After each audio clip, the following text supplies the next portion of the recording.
प्रधानमंत्री मोदी कल से 5 देशों के दौरे पर रहेंगे। अपने दौरे के पहले चरण में घाना जाएंगे। 3 दशक बाद किसी भारतीय प्रधानमंत्री की पहली यात्रा होगी।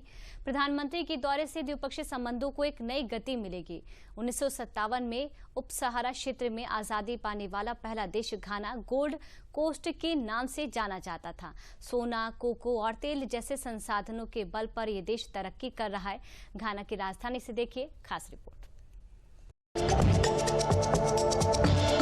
घाना उप सहारा अफ्रीका में आज़ादी पाने वाला पहला देश था और तब से लेकर अब तक ये पश्चिमी अफ्रीका में स्थिरता और प्रगति का प्रतीक बन रहा है। इससे पहले ये गोल्ड कोस्ट के नाम से जाना जाता था। ये देश 1957 में ब्रिटिश उपनिवेशवाद से आज़ाद हुआ। उसके बाद अफ्रीका के कई हिस्सों में स्वतंत्रता आंदोलन की एक मिसाल बना। सोना, कोको और अब तेल जैसे संसाधनों के दम पर घाना आज क्षेत्र में सबसे गतिशील और तेजी से बढ़ते हुए देशों में गिना जाता है। घाना नाम प्राचीन घाना साम्राज्य से लिया गया है, जो मध्यकालीन अफ्रीका में व्यापार का एक बहुत बड़ा क्षेत्र था।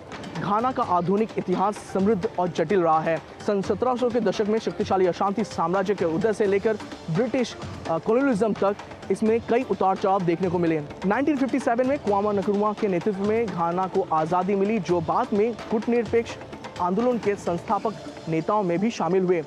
घाना में आज़ादी के बाद कुछ दशकों तक राजनीतिक अस्थिरता रही, लेकिन 1992 में संविधान और बहुदलीय चुनावों के जरिए लोकतंत्र की वापसी हुई। आज घाना एक लोकतांत्रिक, युवा और उभरता हुआ देश है, जहाँ सांस्कृतिक विरासत भी समृद्ध है और इसकी वैश्विक पहचान हर जगह बढ़ रही है।